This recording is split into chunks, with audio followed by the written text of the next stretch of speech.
बस सब बढ़िया। आइए बातचीत करते हैं आपसे। तो बाहर जब अक्सर हम लोग जेल की बात होती है और जेल का ख़तरा आता है तो नेता कहता है कि हमें जेल से घबराहट नहीं है, देख लेंगे। तब तक तो वो जेल नहीं गया होता है। जब जेल जाता है तब फिर उसको क्या दिखता है? फिर अपना वो चेकदार कुर्ता और पैजामा वैसा, पहना के और टोपी। पत्थर तोड़ते रहते हैं। हाँ। वैसा नहीं है। हाँ। कैंटीन होती है जेल में, कबूतर पंजा होता है जहाँ पे कि कबूतर हैं, खरगोश हैं, वहाँ म्यूजिक रूम है, विपस्सना के रूम है, मल्टीपल पर्पज हॉल है जहाँ पे बैडमिंटन कोर्ट है। तो अब पहले की तुलना में काफ़ी सुधार है। फिर भी एक नेता के तौर पे आप सांसद हैं, कुछ ह्यूमिलिएशन तो हुआ होगा कि ह्यूमिलिएशन का तो जो सवाल है वो तो आपको मैं क्या बताऊं कि मतलब जो मुझे तो जो सामान्य कैदियों के भी अधिकार थे उस पर 11 दिन तक बैन था पूरी तरीके से। मुझे एक कोठरी में रखा गया जिसकी निगरानी 24 घंटे होती थी और 2 पुलिस वाले होते थे, वो 24 घंटे की ड्यूटी में, और हर 15 मिनट पे 5 मिनट पे वो पूछते थे हाँ ठीक है अंदर ठीक है, तो मुझे बोलना होता था ओके। कई बार सो रहा हूँ फिर भी बोलते थे तो उनको बताना होता था। और 2 बार मुझे निकाला जाता था मेडिकल चेकअप के लिए जब कोर्ट का ऑर्डर था उसमें। तो उस समय अनाउंस होता था कि वार्ड नंबर 1, 2 और 3 के बंदी भाई अपने अपने वार्डों में चले जाएं, और जेल बंद होती थी। कर्फ्यू की तरह माहौल होता था और तब मुझे लेके जाया जाता था हॉस्पिटल में, मेरा मेडिकल चेकअप होता था और फिर मैं अपने इस पूरे प्रोसेस में आप फील करते थे कि अब आप एक कैदी? बिल्कुल, वो तो कैदी है ये तो एहसास दिलाया ही जाता है। और मेरे साथ तो उल्टा ये था कि जो सामान्य कैदियों के अधिकार हैं वो भी नहीं थे। मतलब 6 बजे जेल खुल जाती थी तो बाकी कैदी तो कहीं भी आ जा सकते थे, मेरे लिए वो इजाज़त नहीं थी।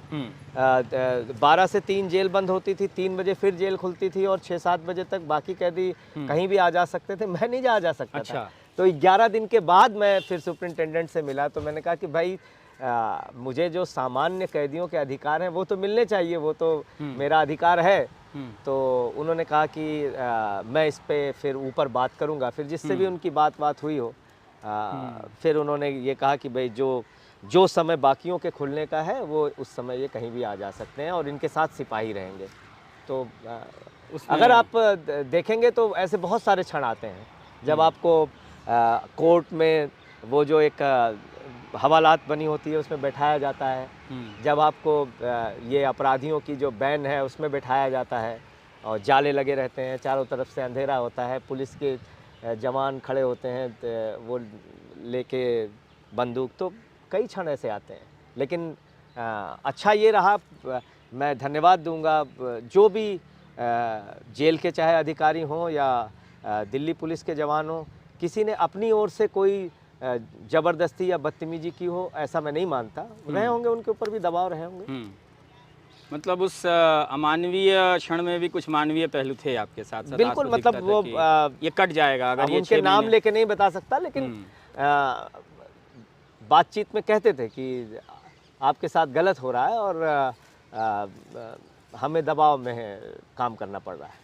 तब भी घर वाले परेशान हो गए होंगे क्योंकि PMLA मनी लॉन्ड्रिंग का कानून ऐसा है कि किसी को पता नहीं होता कि आप कब बाहर आएंगे। इसी केस में मनीष सिसोदिया 1 साल से जेल में है।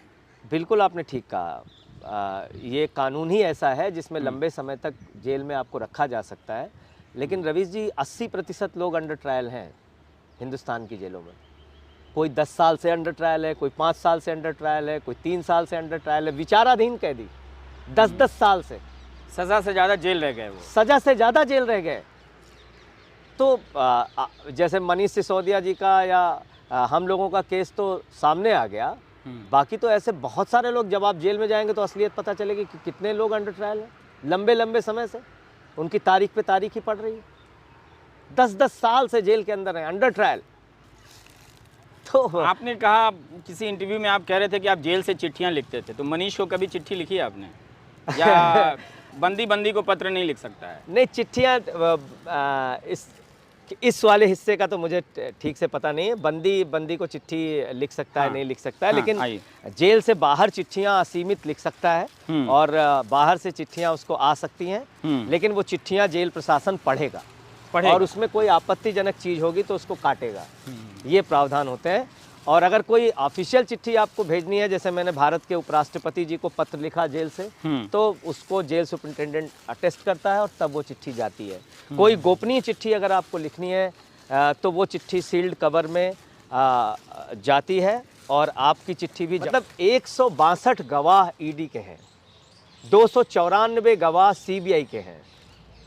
दोनों ने मिला के 50,000 की 4 पेज की चार्जशीट दाखिल की है। और कितने गवाह केजरीवाल जी के खिलाफ? 4 गवाह।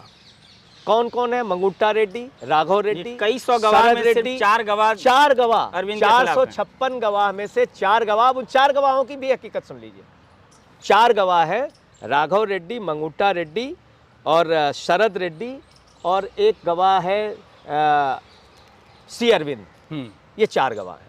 इनकी हकीकत सुन लीजिए आप। मंगुट्टा रेड्डी सांसद हैं, जिनकी तस्वीर भी मैंने आज प्रधानमंत्री जी के साथ दिखाई थी। मंगुट्टा रेड्डी के घर पे 16 सितंबर 2022 को छापा पड़ता है। उनसे पूछा जाता है आप केजरीवाल से मुलाकात किए थे? बोले हाँ। बोले आप किस लिए मिले थे? बोले हमने अपने चैरिटेबल ट्रस्ट के लिए ज़मीन से चाहिए थी, उसके लिए मुलाकात की थी। फिर 10 फरवरी को उनके बेटे राघव रेड्डी की गिरफ्तारी हो जाती है और 16 जुलाई से 10 फरवरी और 16 जुलाई के बीच में राघव रेड्डी और मंगुट्टा रेड्डी के 10 बयान होते हैं रवीश जी, 10 बयान, जिसमें वो बार बार मना कर रहे होते हैं और कभी केजरीवाल का नाम नहीं लेते। अंतिम के बयानों में जैसे ही वो केजरीवाल का नाम लेते हैं, 16 जुलाई को केजरीवाल का नाम लेते हैं, 18 जुलाई को राघव रेड्डी को जमानत मिल जाती है। तो ये सब संयोग नहीं है, आप कह रहे हैं? ये संयोग नहीं है। और इससे भी ज़्यादा बड़ी बात क्या है? इससे भी ज़्यादा बड़ी बात जो आपके दर्शकों को जानना और इस देश के लोगों को जानना जरूरी है कि इसमें से पहले के सारे बयान छिपा लिए जाते हैं। आपको पता नहीं था? हमें तो पता आप ही ये नहीं था। छिपाने का